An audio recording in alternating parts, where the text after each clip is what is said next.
نقد، ما كاينش اللي البنت درسوا ليها درس السنسور، ما كاينش ليها طاقه. الناس في الزنقه، الناس كيغسلوا ما عارفينش، راه ما خصهمش يغسلوا، ما عارفين ما يديروا تالفين. الناس كيتعاطفوا مع بعضياتهم. واحد الحاله واحد الحاله يا رب. هاكا تشوفوا حالتنا في تيزين تاس.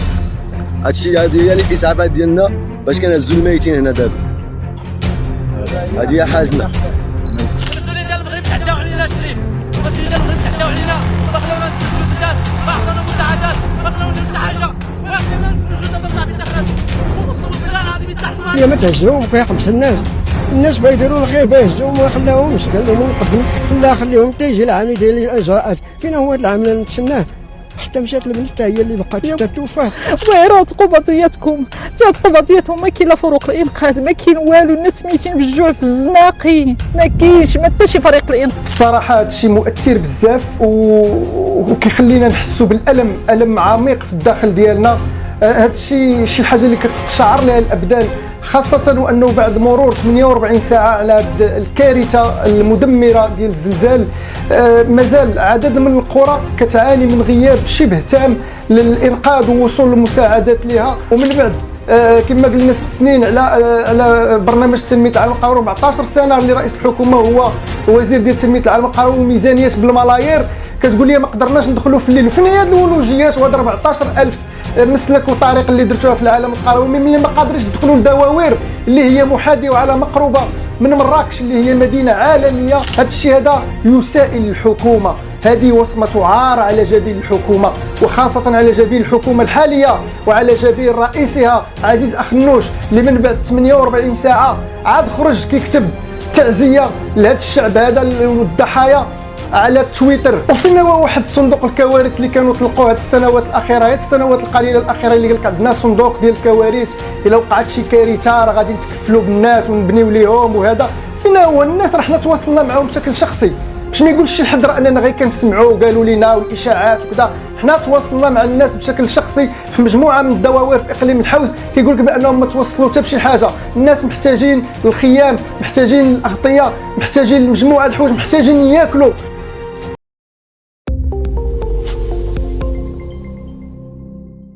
بارطاجيو على اكبر الناس في امزميز، البلاصه ديال امغراس، الناس راه باقي تحت الانقاض، ما كاينش اللي نقد، ما كاينش اللي البنت درسوا ليها درس السنسور، ما كاينش طاقه.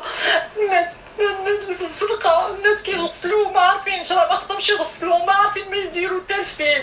الناس كيتعاطفوا مع بعضياتهم. واحد الحاله واحد الحاله يا ربي. ويرا قباطياتهم، ما كاين لا فروق الانقاذ، ما كاين والو. الناس ميتين بالجوع في الزناقي، ما كاينش ما حتى شي فريق الانقاذ ما وصلهم.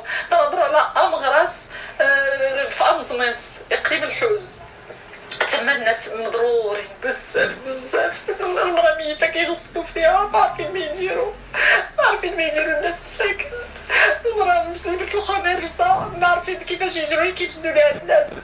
ما كاين لا فروق الانقاذ لا والو. الناس باقي تحت الانقاض كيغوتوا، ما كاينش مع بعضياتهم كيتناقضوا، بعضياتهم كيتجاذبوا. عارفاكم لما تبرطاجوا على اكبر وقت على الصراحه هذا الشيء مؤثر بزاف وكيخلينا نحسوا بالالم عميق في الداخل ديالنا. هذا الشيء شي حاجه اللي كتقشعر لها الابدان، خاصه وانه بعد مرور 48 ساعه على هذه الكارثه المدمره ديال الزلزال مازال عدد من القرى كتعاني من غياب شبه تام للانقاذ ووصول المساعدات لها. والناس كيحاولوا تما كيتضاربوا مع الامكانيات البسيطه والشبه معدمه ديالهم، امكانيات بدائيه باش ينقذوا الاحباء ديالهم والضحايا.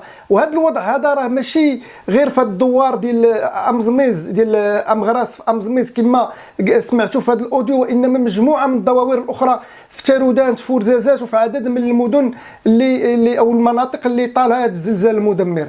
اليوم كما قلنا هذا الشيء هذا كيطرى من بعد 48 ساعه تقريبا على حدوث الزلزال المدمر، وايضا من بعد حوالي 6 سنوات على اطلاق برنامج تنميه العالم القروي. وفهنا في هذا الصدد هذا كنبغيو نستحضروا ان رئيس الحكومه حاليا اللي كيترأس هو اللجنه الدائمه المتعلقه بتطبيق وتفعيل هذا البرنامج هذا، دوز 14 سنه وهو وزير لتنميه العالم القروي، وغير في يونيو من السنه الماضيه 2022 كان ترأس واحد الاجتماع ديال هذه اللجنه الدائمه لتنميه العالم القروي، واكد فيه بانها قطعات اشواط كبيره في تنميه العالم القروي وفك العزله عليه، وبانها ولات الطرق والمسالك لدرجه انه هادشي ممكن ترجعوا ليه. راه غتلقاوه في بلاغ ديال رئيس الحكومه عقب هذا الاجتماع تيقول فيه بانه تم انجاز ما يناهز 14,000 طريق ومسلك في هذه القرى هذه، يعني مسلك الولوج لهذه القرى هذه، يعني بنسبه 86% ان ولات الولوجيات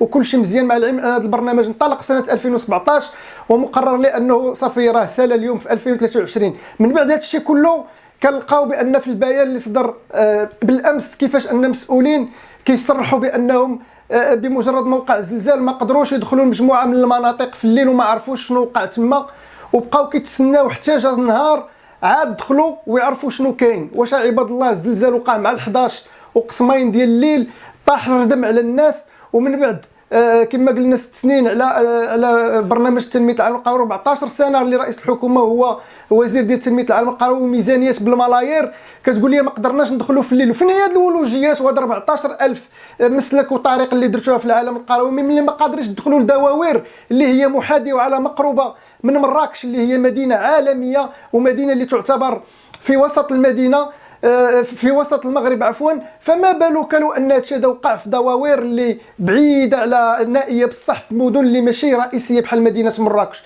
كيفاش كان غادي يكون الوضع؟ اذا كانت دواوير وقرى اللي على مقربه من مراكش اللي هي مدينه عالميه وفي واحد الوقت كانت هي العاصمه ديال المغرب، فكيفاش غادي يكون الحال في دواوير اخرى؟ هذا الشيء هذا يسائل الحكومه، هذه وصمه عار على جبين الحكومه، وخاصه على جبين الحكومه الحاليه وعلى جبين رئيسها عزيز أخنوش، اللي من بعد 48 ساعه عاد خرج كيكتب تعزيه لهذا الشعب هذا والضحايا على تويتر، على منصه اكس اللي تسمى بمنصه اكس حاليا.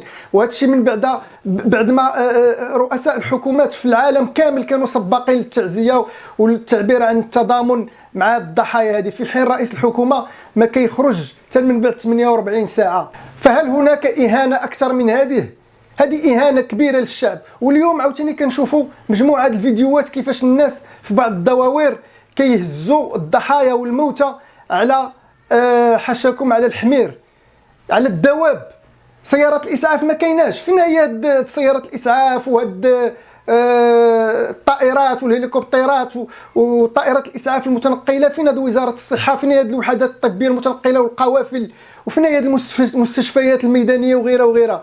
هادشي كله كتقولوا والناس كيجيو كنشوفهم في فيديوهات كيقولوا بانهم كيهزوا الموتى ديالهم على الحمير حاشاكم، وتيقولوا بان الطائرات كدوز من فوق منهم وكتصورهم. في الوقت اللي كيبان شخص اخر في فيديو اخر تيقول لنا بانهم صيفطوا ليه الناس ديال قوات مكافحه الشغب عوض ما يصيفطوا له الناس ديال الوقايه المدنيه والمتخصصين في هذا الشيء ديال انتشال الضحايا من تحت الركام. وفينا واحد صندوق الكوارث اللي كانوا طلقوه هاد السنوات الاخيره، هاد السنوات القليله الاخيره اللي قال لك عندنا صندوق ديال الكوارث، الا وقعت شي كارثه راه غادي نتكفلوا بالناس ونبنيو ليهم وهذا. فينا هو الناس؟ راه حنا تواصلنا معهم بشكل شخصي باش ما يقولش شي حد راه اننا غير كنسمعوا وقالوا لنا والاشاعات وكذا. حنا تواصلنا مع الناس بشكل شخصي في مجموعه من الدواوير في اقليم الحوز، كيقول لك بانهم ما توصلوا حتى بشي حاجه. الناس محتاجين الخيام، محتاجين الاغطيه، محتاجين مجموعه الحوايج، محتاجين ياكلوا، لان الناس تما راه تقطعت بهم السبل، ما بقاوش قادرين يمشيو يتسوقوا، مشات له كاين اللي مشات لهم الممتلكات ديالهم، كاين اللي مشى لهم فلوسهم. الناس ما قادرينش اللي بقاو لهم البيوت ديالهم، ما قادرينش يدخلوا يسكنوا البيوت ديالهم وجالسين في العراء، خصهم الخيام.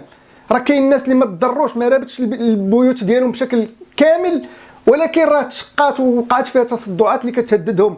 وزائد حتى اللي ما وقعش لهم تصدعات وشروخ في الديور ديالهم، راه الناس وقعت لهم تصدعات وشروخ في النفسيه ديالهم. ناس محتاجين للدعم النفسي، ناس ما بقاوش قادرين ولا عندهم فوبيا ورعب انهم يدخلوا للمنازل ديالهم وينعسوا فيها او يقضيوا الاغراض ديالهم فيها، ومحتاجين الخيام باش تكون هناك واحد الفتره انتقاليه عاد يقدروا انهم يستوعبوا شنو وقع. وهذا رئيس الحكومه عزيز أخنوش، واللي بالمناسبه هذه الهزه الارضيه والغرابه الصدف او لمكر الصدف انها جات في 8 شتنبر، هو النهار اللي ابتلينا فيه بهذه الحكومه هذه. فهذا رئيس الحكومه خصو يمشي في حاله بشكل نهائي ويقدم استقالته، ماشي غير على هذا الشيء ديال الزلزال، بل لانه من يعني ملي كان وزير الفلاحه اثبت الفشل ديالو في اكثر من محطه. يعني على مستوى الغلاء والزياده في الاسعار، وحنا حاليا كنشوفوا اسعار الخضر في التهبات، لا على مستوى ديال توفير الاساسيات للناس، لا على مستوى محاربه البطاله، لا ما نفذ حتى شي حاجه، ما دار حتى شي حاجه لهاد البلاد، ما دار حتى شي حاجه لهاد المواطنين. واليوم حنا كنشوفوا هذا الاستهتار ديال كيفاش الزلزال وقع، ورئيس الحكومه اللي كان هو اول شخص خصو يخرج ويهضر مع الناس ويطمئنهم، او على الاقل يدير غير شي بلاغ او بيان، ما شفناهش بتاتا ونهائيا. الناس ما بقاوش عارفين شنو وقع، بعدا غير فاش وقع هذا الواقع هذه الناس ما عارفوش اصلا واش وقع زلزال ولا غير الدير ديالهم كيريبوا ولا شنو. هذا رئيس الحكومه هذا اللي خرج كيهين المغاربه بهذه التعزيه المتاخره خصو يمشي في حاله نيشان. هذه اقل حاجه اللي ممكن يديرها للمغاربه، خاصه من بعد الفشل ديالو في تنميه العالم القروي اللي كان هو وزير ديالو، وفك العزله على العالم القروي من خلال اللجنه اللي قلنا انه كيترأسها. يعني فشل على جميع الاصعده. ديروا جيم وتابوناو في لاشين يوتيوب جدل 60 باش تبقاو توصلوا بالجديد.